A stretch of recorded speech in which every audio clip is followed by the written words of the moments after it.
the Institute Up Close. I'm Stephen Heiner, and with us is the Superior of the Institute, His Excellency Bishop Donald Sanborn. Hello, Your Excellency. Nice to be here. We're going to continue on with the various directories of the Institute as we have before when we covered the Theological Directory. Today we're going to continue on with the Liturgy. As before, I will be reading from the directory directly and offering His Excellency a chance to add further annotation or comments. Number 1, the general liturgical principle of the Institute is to preserve the traditional Roman liturgy.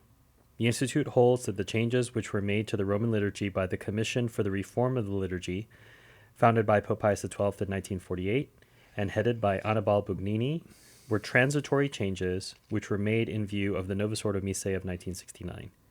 Consequently, the Institute shall reject any changes made at the suggestion of the aforesaid Commission, even if promulgated by Pope Pius XII.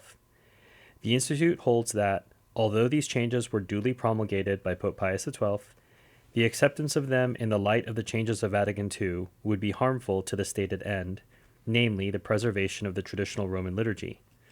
Nonetheless, the Institute does not regard the liturgical changes of Pope Pius XII as sinful to observe or attend or as non-Catholic, but does regard them as a prelude to the ultimate changes of Vatican II, to which their author Annibale Bugnini attests. Well, you see, we're starting right into a controversial issue here. This is one of the one of the points that people like to argue a lot is, well, His Excellency doesn't accept the authority of Pius XII. He rejects these changes. As you say here, they were Catholic. They cannot be regarded as non-Catholic. How has that argument evolved over the years that you've dealt with? Evolved over the years. Well, the first person to bring this to light was Bishop Dolan back in the 1970s when he was a seminarian. He used to talk about this. I mean, at a cone we were using something like a hybrid from the 1960s. Right, something borrowed, something new. Yeah, this, that, and the other thing, a whole mishmash, even things from pre-Pius XII. It was so. Yeah, he noticed that right away. He was very astute in liturgy, and so he used to talk to me about these changes that were made in the new Holy Week, etc. And so that's what alerted me to it. And as time went on, it became clear just what that says. I was the author of those lines, and it became clear that was true. That this commission, founded in 1948. Had in mind the ultimate reform of the liturgy that we see in 1969. And Annibale Bugnini, who was the secretary, which means essentially the boss of that commission, says that. He says that in his book, that these were all made in view of the ultimate changes. And so it makes no sense whatsoever in the hindsight. If your purpose is to preserve the Roman liturgy in its perfection, it makes no sense to take these changes that were transitory and which were going to expire anyway, and were made in view of the ultimate change of the new Mass. It just makes no sense whatsoever. And that means it's contrary to reason. And to the objection, well, the Pope promulgated them. Pius XII is no longer the Pope, and we don't have a reigning Pope. So, therefore, we can exercise the principle of epikeia, that is, in the absence of the lawmaker, you may make a judgment with regard to the observance of a law if it is harmful in some way, or if there would be some great advantage in not observing the law. You see, so that you use epikeia always has to be reasonable. You can't decide something stupid or absurd. But in this case, it is perfectly reasonable to say that the preservation of the Roman liturgy should preclude anything that was done by Annibale Bugnini, who was a Freemason. See, so that's the reasoning behind that. So it's not to say that those are evil rites or that they are non-Catholic rites. It's just that they are inferior. In other words, they are tainted by certain principles that should not be there.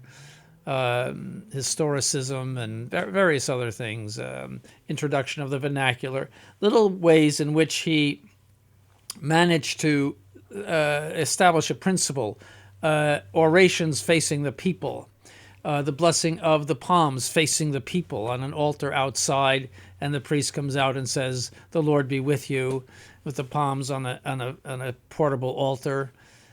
And the vestments are red, I think. The vestments are red, and which for no reason at all. There's no history of that. And but I mean, little things here and there that were beginnings, and you don't realize that until you see the end. You see the end product. It's like if somebody's painting a picture, you don't realize all of the brush strokes and everything he was doing until he's finished with it. So the same is true of that. It became clear that was all part of it.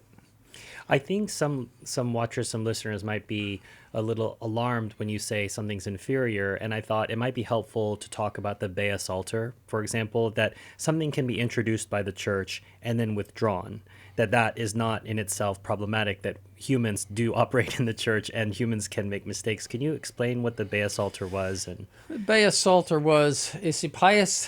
Well, let's go back to the Vulgate Psalter. The Psalter is the 150 Psalms, and the Vulgate Psalter is the translation that St. Jerome made. St. Jerome made 3 translations of the Psalter. The one that we have now is the second one, and he didn't like it himself because it was just a bit too slavish to the Hebrew and various other reasons. He didn't like it.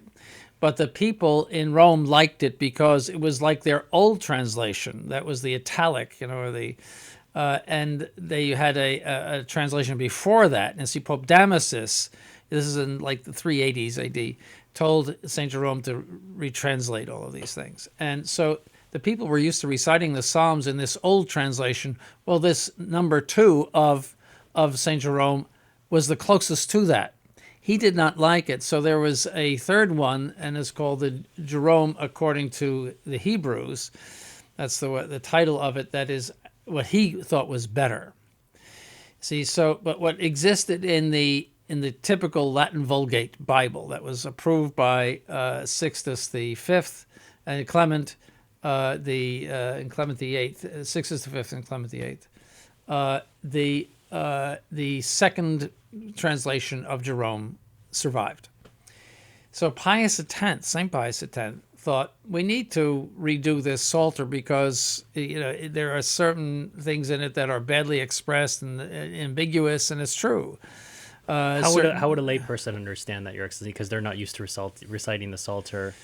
Well, Hebraisms. Hebrew is a language that expresses itself in very poetic and analogical terms, comparisons to things, and it doesn't express itself in the way that Western languages like Greek, Latin, and then all the European languages of today express things. You see, so when Saint Jerome was in his second one was very slavish to the Hebrew, and I think he did regret it. He wanted number 3, and he liked that better, and so there can be a good translation, a not so good translation, a poor translation. You see, all of those things could be true. And the church is not, although the church is protected from promulgating error or some sort of evil discipline or anything like that, it is not protected from imprudence. In other words, a pope could approve something, some sort of discipline, that would be not a good idea. For example, the Chinese missal was approved for a while, and then other popes just quietly did away with it. Some things in the past that were approved and then rescinded by other popes. Some practices that just grew up from custom that were later rescinded. You see, there is no guarantee of that the Pope will always choose the prudent thing to do. You see? Yeah, the famous example I can think of is the concession to the Bohemians of the Eucharistic cup, because it was so demanded. But then none of the Catholics wanted it because they had distinguished themselves as not having done it. So I think the indult was withdrawn 10 years later, and no one had used it. Yes. So the church is not exempt from those things. In other words, something could be a good idea or a bad idea. Relaxation of the fasting laws could be a good idea or a bad idea. That happened over the years. Dom Granger says it's always a bad idea. I feel like it's when I read always the a bad liturgical idea. year. But it's certain alterations that were made in the mass, either by custom or, for example, Clement Leo the 13th loaded up the calendar with a lot of saints, and that made it so that you were always saying the masses of saints. Like if a saint occurred on a Sunday, you would say the Saint Mass. So you never saw the green masses during the time after Pentecost and all those Gospels. And so Saint Pius X reformed the calendar and of what you should choose to say the Mass. In other words, what prevails over a saint. And we're very grateful that he did. So he did that. He saw the problem, so you would say, well, Leo the 13th was probably a little imprudent to load up the calendar so much. You see, so that's not anything shocking. They are human beings. They can make mistakes, in judgment and so forth. So you gave us the prelude to the Bea Psalter. So what is the Bea Psalter? Well, you see, St. Pius X gave to the Benedictines the job of revising the Vulgate Psalter. And they were taking forever. So Pius XII wanted a new Psalter, and that means a revised Psalter. And so he gave it to the Jesuits under Cardinal Bea. His confessor, yes. His confessor, who was a Jewish convert, and he was a scripture scholar, and so the Jesuits got it done in something like 2 years, that's lickety split. As you want something say. done, you get the Jesuits to do things. And so it was. He relied on the Masoretic text. Now let me tell you about what the Masoretic text is. There were some Hebrew scholars in the 9th, 8th century, around there, called Masoretes, and I forget what that means in Hebrew, editors or something like that. But anyway, they were Masoretes, so it's called the Masoretic text. And they organized the Hebrew text of the whole Old Testament and put the diacritical marks. Now, we're getting very technical here. Hebrew, when you see Hebrew, those big letters, all of those are consonants. So, for example, the famous word shalom, that is SHLM, those three letters, shalom. Where do the vowels come from? From those little marks that you see under it. Those are known as the diacritical marks. And the word can change as those marks change. So one word, one set of consonants could mean two entirely different things, depending on that. And so they came up with what is known as the Masoretic text. Now, St. Jerome had texts in front of him that were much older, you see, and they were given to him by the rabbis and so forth, the older Hebrew texts. But those were, we don't know what they had in so late, perhaps almost 1,000 years later, maybe 700 years later. So they had some Hebrew texts, and they decided what the diacritical marks should be as best they could. St. Robert Bellarmine was deaf on the Masoretic text, all right, accusing it of altering certain passages against Christ, against certain passages of and he was a very, very scholarly person, St. Robert Bellarmine. Yeah, the doctor of the church, I think, probably qualifies you. Extraordinary mind. And so, but other authors say, well, the Masoretic text isn't so bad. But in any case, Bea used the Masoretic text. And in our course on the Psalter, I teach the course, I give them 6 different translations. And the Bea Psalter deviates the most from all of the others. The Benedictines finally got their work done under John Paul II. And actually, their translation in most cases follows the Vulgate. So I have that all laid out. I have 6 columns of So you mean that reform that St. Pius X initiated ended up back where it started, which is... Yes, they did, I would say, correct certain things. They follow St. Jerome's better translation in certain cases. In certain cases, they would follow the Masoretic, but not too much. I mean, you look at those side by side, they're very, very close. The St. Jerome that is original, the number 2 version of St. Jerome, and that, they're very, very close. The one that deviates the most is because I have the Septuagint there too. That's the Greek translation made by Hebrew scholars in the Old Testament.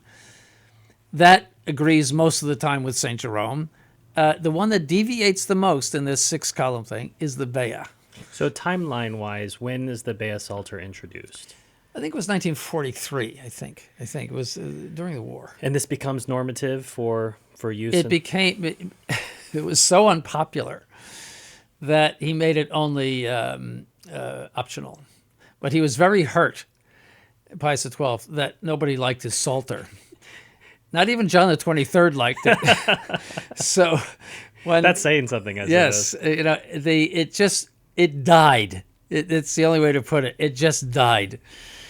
So he had originally introduced it to be the new Psalter, Yes. but it only lasted a few years? Well, you know, to please Pius XII, a lot of the breviaries had the new Psalter, you know, but some did not. And the priests chose what they wanted. And but it just has been outmoded completely. It died during the period of John the 23rd. It just died. Right. And then this new translation done by the Benedictines, and which came out under John Paul II, is really the revision of that was desired. And I don't see anything in it that is objectionable. See, so... But I suppose that's something for a future pontiff to deal with and say, okay, now that we had that translation ordered by St. Pius X, I'm going to put this out as the new Psalter. Yes, it should be checked. I mean, these were modernists that were working on it, but I haven't caught anything in it yet that is offensive. And it follows the St. Jerome original number 2 Vulgate text very, very much.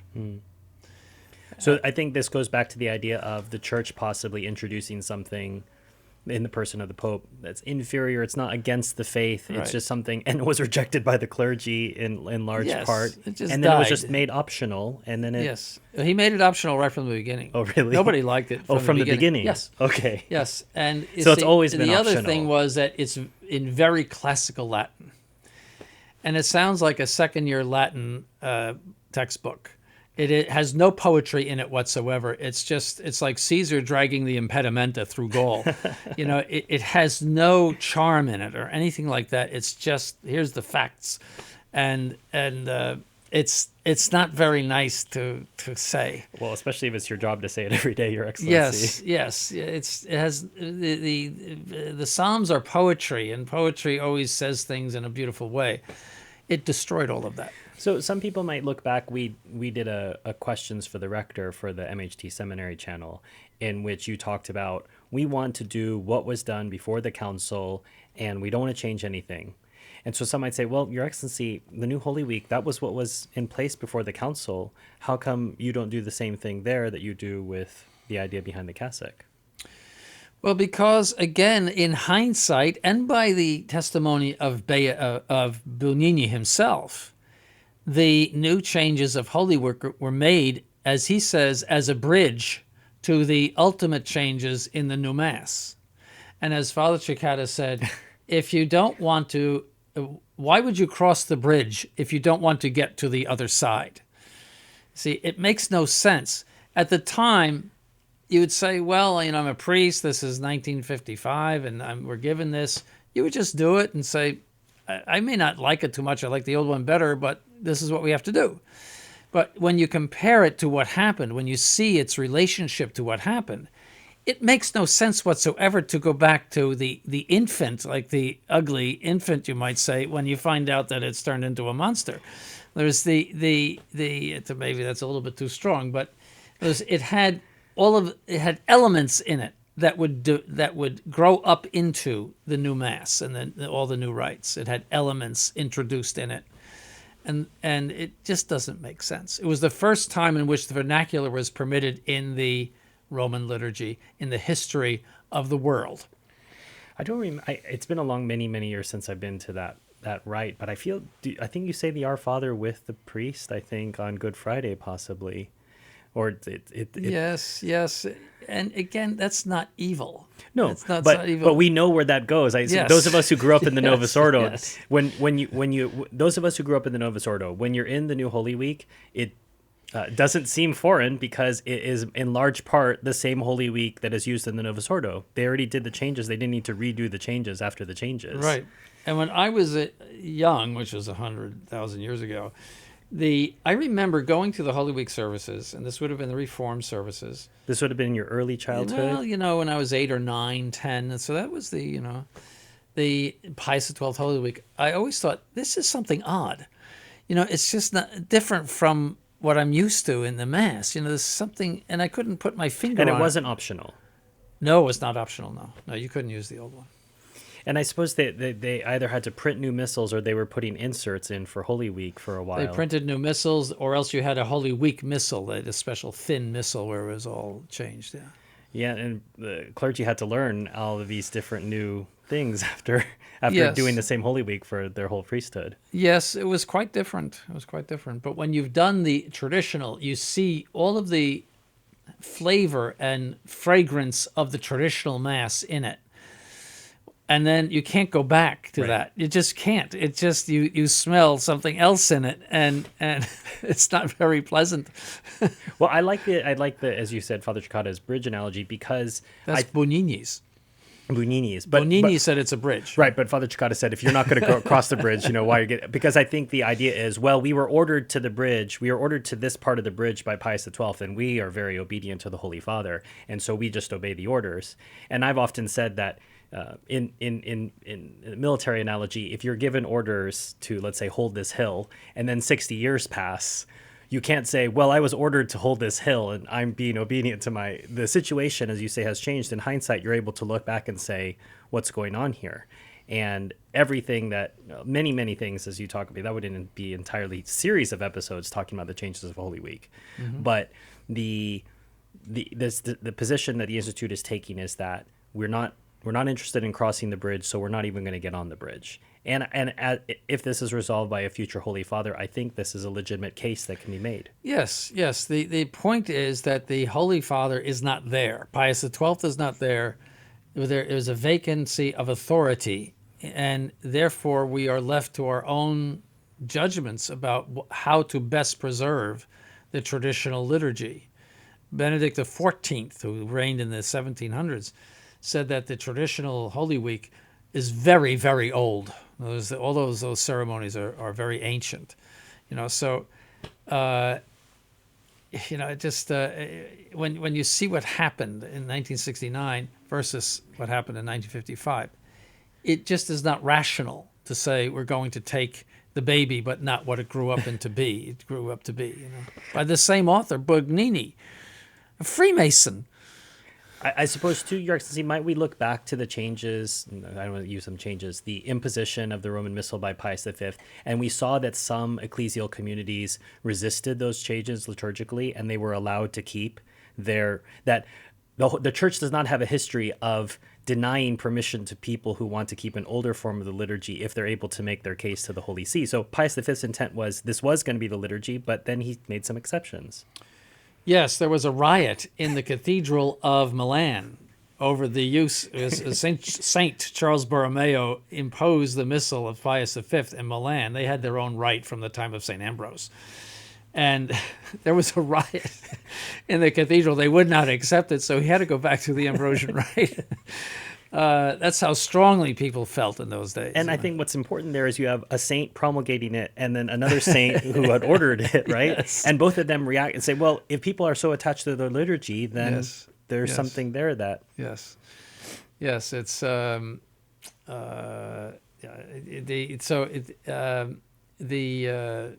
yeah, the church has always made room um, for various liturgical diversity, you might say. It's true. In the right In the sense. right sense, it has not been brutal with regard to those things. Paragraph 2, the members of the Roman Catholic Institute shall adhere to the Roman Missal of St. Pius V, the Roman Breviary of St. Pius V, together with the additions and reforms made up to and including the year 1948 exclusive. The members of the Institute shall adhere to the Roman Pontifical by Pope Benedict XIV and Pope Leo XIII, and the Roman ritual promulgated by Pope Benedict XIV. So once again, lay people, Your Excellency, are not going to understand why 1948, why Benedict XIV, why Leo XIII in these cases. 1948 is the year in which the Liturgical Commission was founded under Bonini, the Commission for the Reform of the Liturgy. So that's why 1948 is a special day or a special year. What was the breviary? These breviary was, that means the breviary was reformed by Pius X in I think 1912 or around there.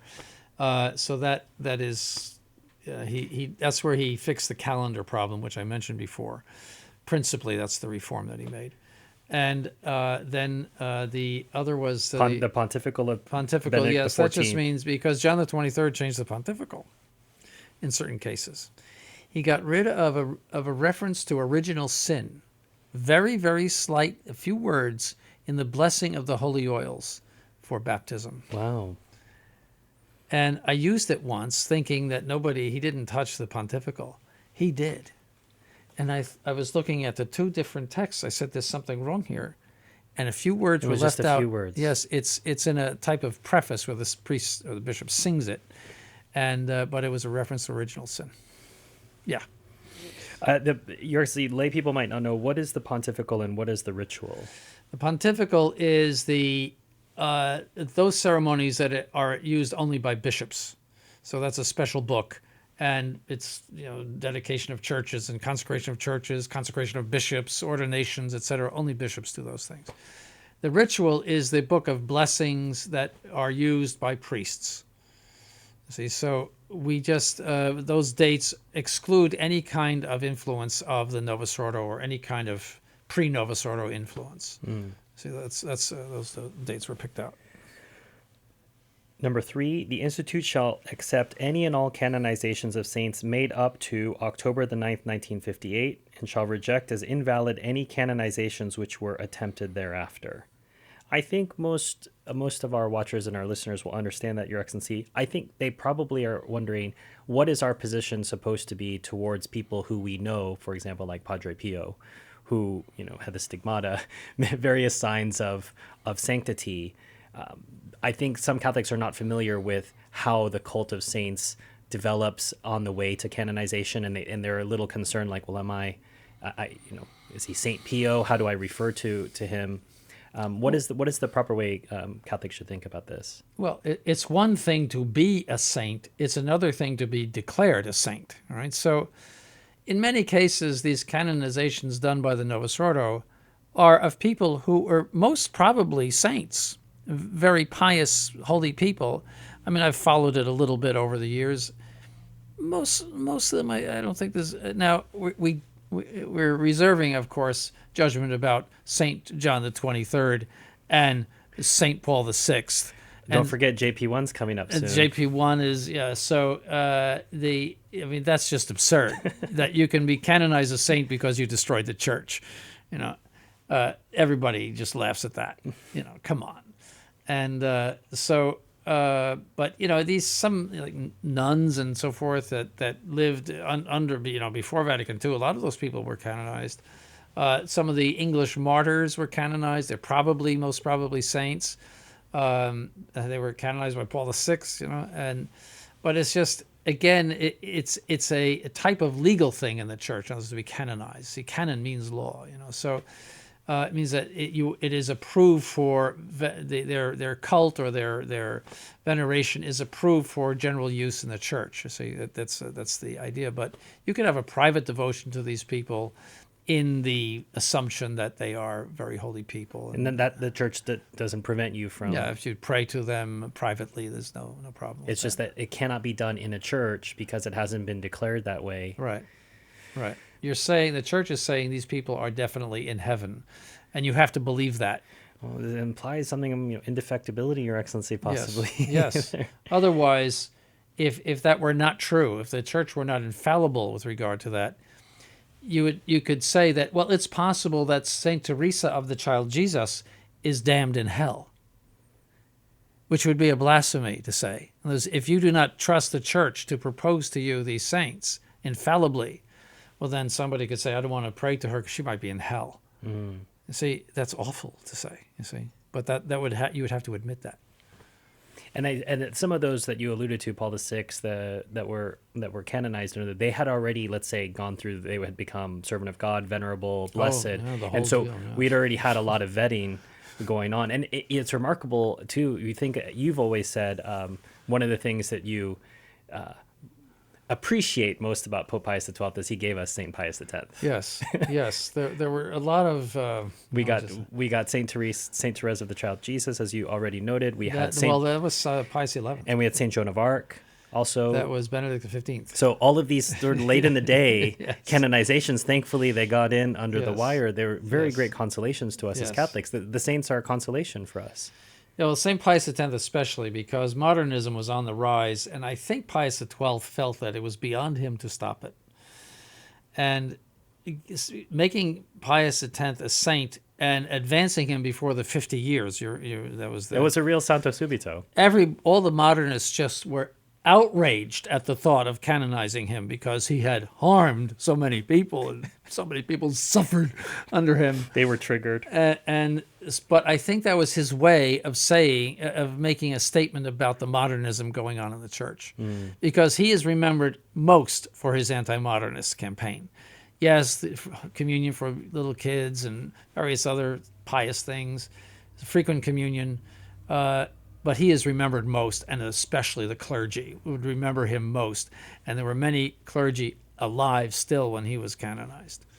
That was like for them. Anti-modernism is his legacy. Yes. Yeah, you're right. I think we do take for granted that we get communion as we do now because of him. Yes. But that's not to lessen that legacy. But anti-modernism, I think, obviously. Yes, that is his legacy.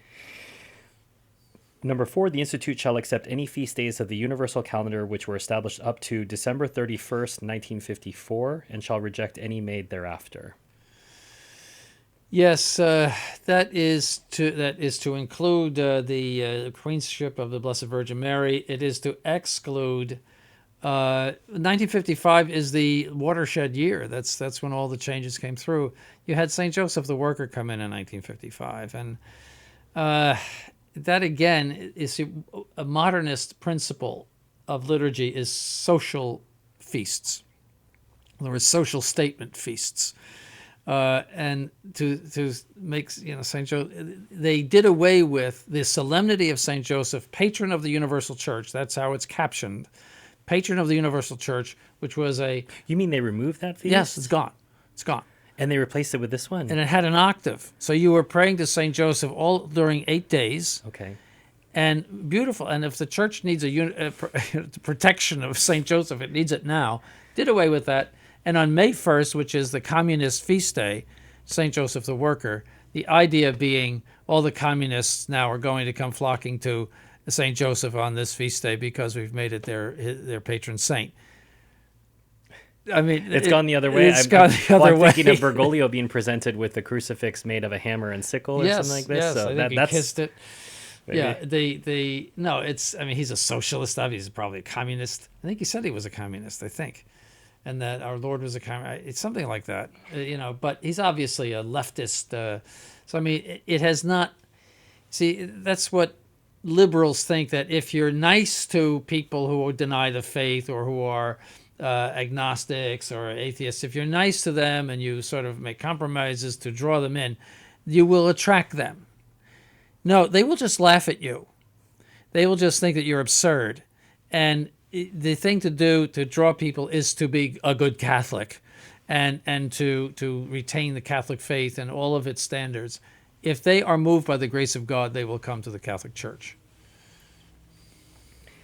The Institute shall, this is number 5, the Institute shall reject the Reformed Holy Week rite, which was promulgated in 1955, including earlier reforms which were permitted in 1951.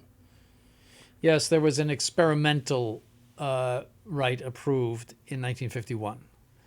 And because that's within the 1954, that had to be mentioned especially. So it was approved for some odd experimentum that had become regularized in the later reform? Yes. So we had already talked about that, watchers and listeners, so we don't need to revisit that. Now, number 6, the Institute shall accept all changes made to the Eucharistic fast made by Pope Pius XII. Well, some will say, well, Your Excellency, you're going to reject Pius XII's Holy Week, but you're going to accept his Eucharistic fast. Aren't you picking and choosing? Well, again, he's not the Pope, all right? So you're not picking and choosing a Pope's decrees. He's not the Pope now, and we are without a Pope. The reason for that is a few reasons. One is that a Eucharistic fast is entirely within the...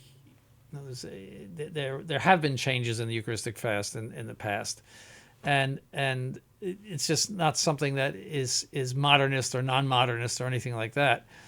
With the fast of Paul VI, which is virtually non-existent, yes, that's a modernist thing. But the reason for that change was because of afternoon masses, and afternoon masses became permitted. And therefore, the priest obviously couldn't fast until 3 or 4 o'clock in the afternoon, so he permitted that. Traditional priests, especially back in the 70s and 80s, were saying afternoon masses everywhere. So that had to come into, for practical reasons, we had to observe that. I remember you were telling me during the season that Vespers has to be, the reason why Vespers had to be set at a certain time because it was tied to when the main meal was. I think it would be helpful for people to hear in the Middle this. Ages, you fasted the entire day until the bell for Vespers sounded at the local church. You could not have water the entire day. Nothing could enter your mouth for the entire day. And then there would be Vespers at the local church. And then you could sit down for a nice big bowl of carrots or beets or something like that. No meat, no fish, just vegetables. That was Lent. So, because that got a little tough, they started to move Vespers up, until finally it got to 12 noon. The bell would ring at 12 noon.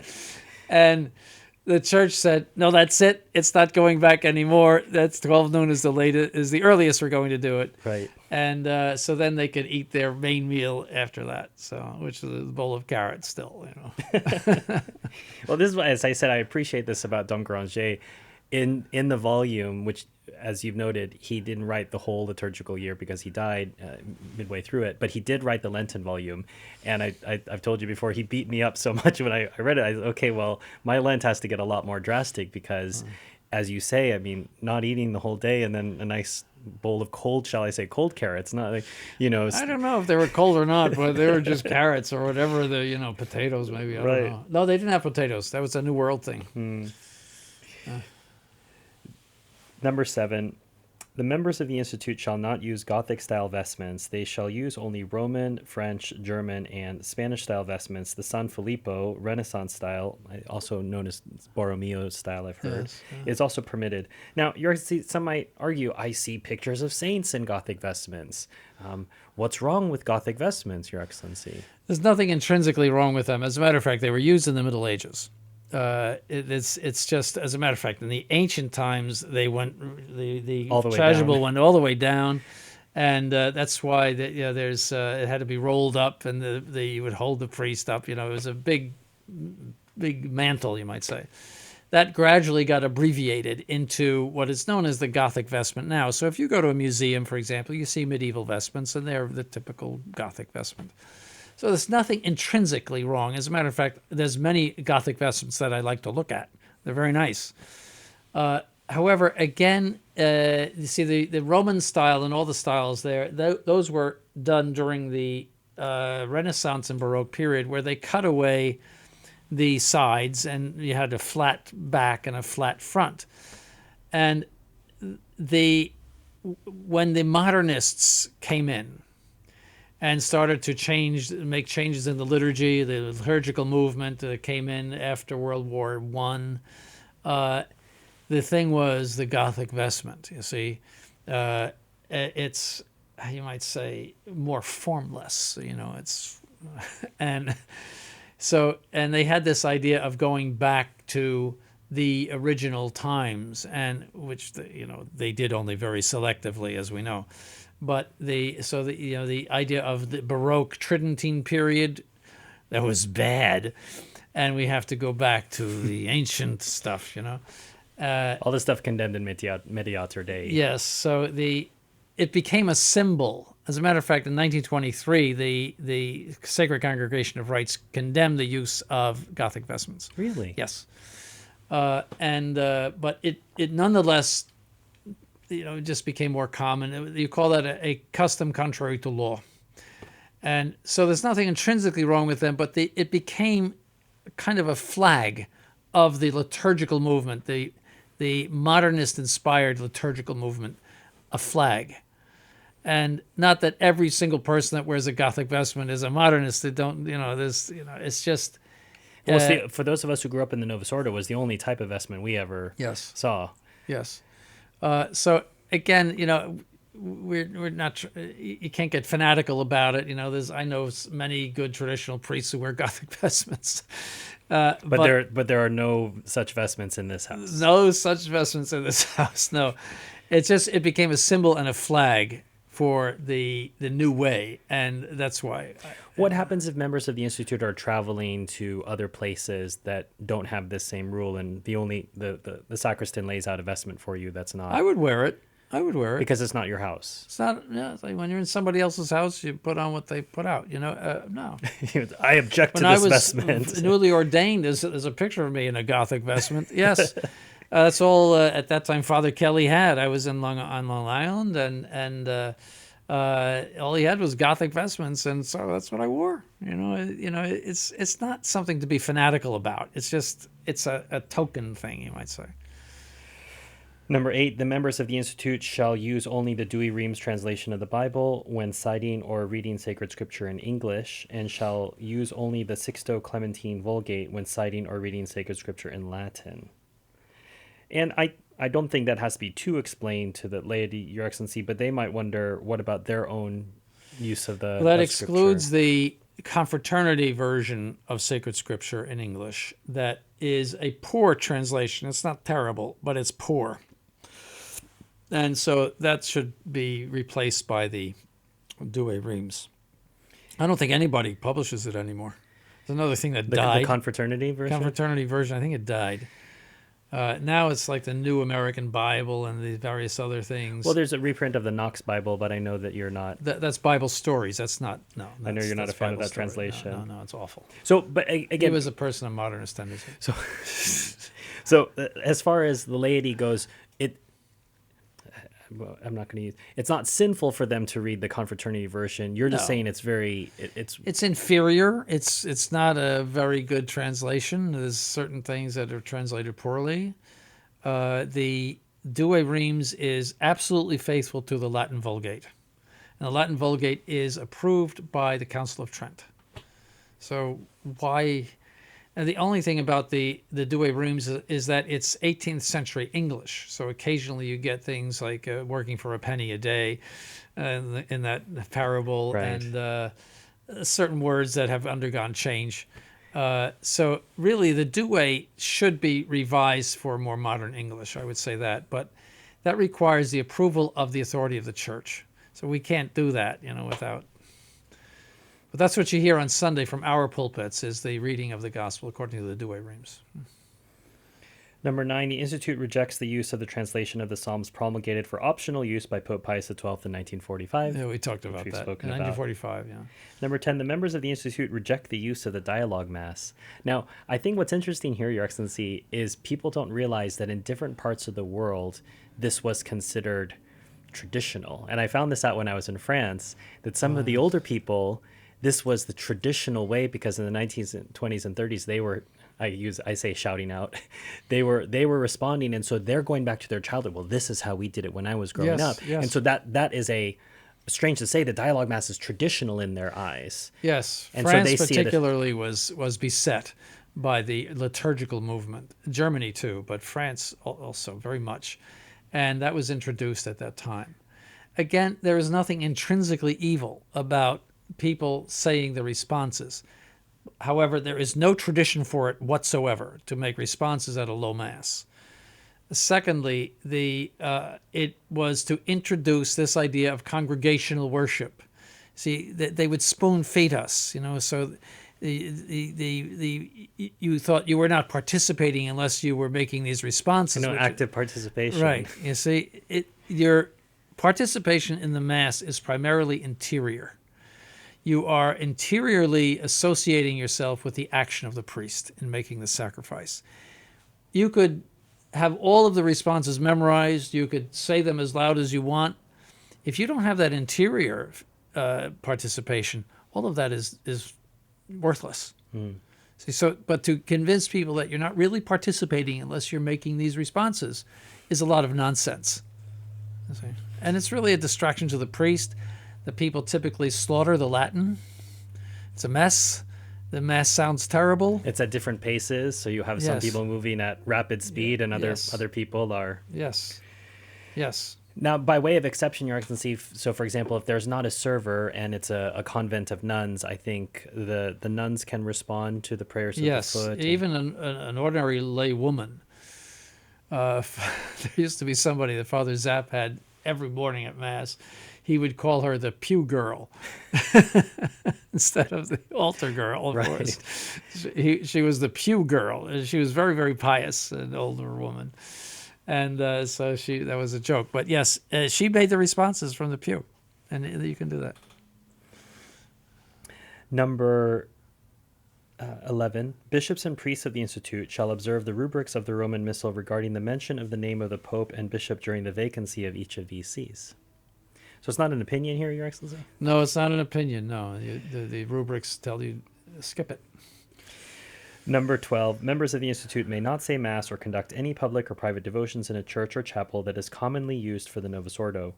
The veneration of a relic or of a sacred image in these locations is permitted. Yes, yes. Well, the discipline of the church is that if there is any idea of confusion of two religions, so there's a Catholic with a non-Catholic, then you can't do that. There were certain cases where it was permitted, like for example in Switzerland there was one church and then the Catholics used it at 9 o'clock and the Protestants at 10. There was things like that, or sometimes in the military. So there were cases like that, but that's Always by way of exception. yes. Yeah.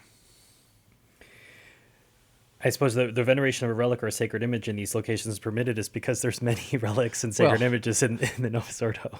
Yes, they are. They have possession Of of the all churches. these saints and blesseds and every. Yes. The members of the Institute, this is number 13, the members of the Institute may not show any signs of veneration of what purports to be the Blessed Sacrament in Novus Ordo churches or of their altars. Yes, that means no bowing to their altars. You have to treat it. The Novus Ordo is a non-Catholic religion occupying Catholic churches. And it's like an occupation, an enemy occupying a country. So you cannot in any way manifest a how would you say a religious assent to what they're doing. You see, so if you show certain signs of veneration, adoration, religious acts in a Catholic Blessing yourself with holy water. a Novus Ordo religion church, you would be giving the scandal that somehow this is legitimate. Just as if you walked into a beautiful Protestant church, say like St. Paul's in London, you wouldn't do anything like that. You wouldn't give it any reverence whatsoever. It's just a beautiful building. So if you're visiting those things in Rome or various other places, you just treat it like St. Paul's in London. But with no, I suppose, with no women walking around in cassocks, as we saw in No, in not St. yet. Paul's. Not yet.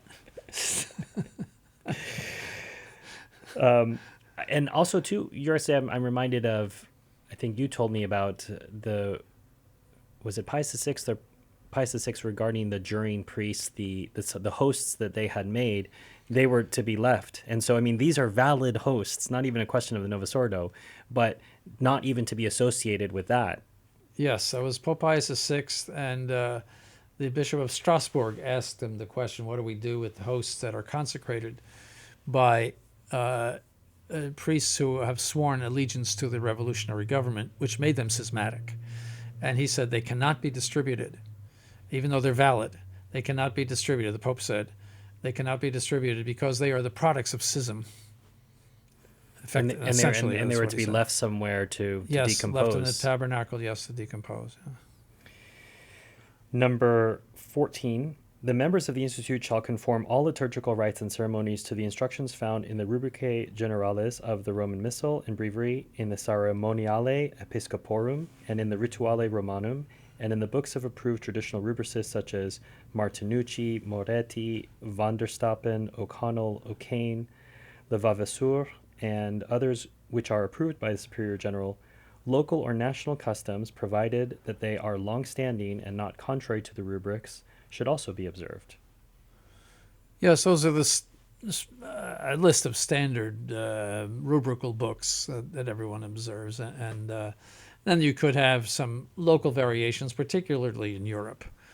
Don't forget that we did not have an absolutely uniform way of saying Mass until Pius V. That's 1570.